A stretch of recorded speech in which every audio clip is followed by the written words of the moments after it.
রবীন্দ্র রচনাবলীর নবম খণ্ড দিয়ে চাপা দেওয়া সুইসাইড নোট। ছেলেকে লেখা। লিখে হাতে ব্লেড নিয়ে বাথরুমে ঢুকেছিলেন মাস্টার মশাই। দুপুরবেলা দরজার তলা দিয়ে রক্ত আসছে দেখে চিৎকার করে ওঠে কাজের লোক। ছেলেকে লেখা এই তার প্রথম এবং শেষ চিঠি।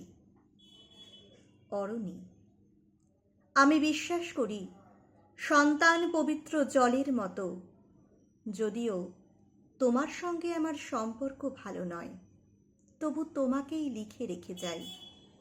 গত 2 বছর তোমার মায়ের চিকিৎসা বাবদ আমার যৎ সামান্য সঞ্চয় আপাতত নিঃশেষিত। চিকিৎসার ব্যয়ভার আমি আর নিতে পারছিলাম না। জীবনে তোমার টাকা ছুঁইনি, মরেও ছোঁব না। গত মাসে আমার স্কুলে এক অভিভাবক এসে ঝুলোঝুলি করেন তার ছেলেকে নেবার জন্য।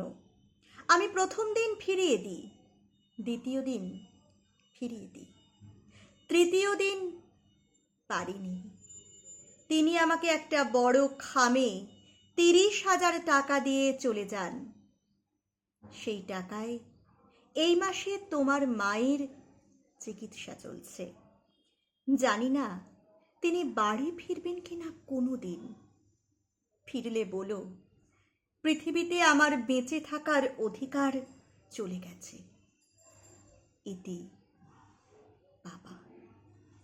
যখন সারাটা দেশ দাঁড়িয়ে আছে ঘুষের টাকার ওপর, তখন রবীন্দ্র রচনাবলী দিয়ে চাপা দেওয়া একটা সুইসাইড নোট। হাসপাতালে গাছের তলায় গা ছমছম করছিল। এগিয়ে গেলাম সাদা কাপড়ে ঢাকা মাস্টার মশাইয়ের দিকে, ওই একটু বেরিয়ে থাকা ওই পা দুটোর দিকে। ওই পা দুটো যেন ভারতবর্ষের শেষ মাটি।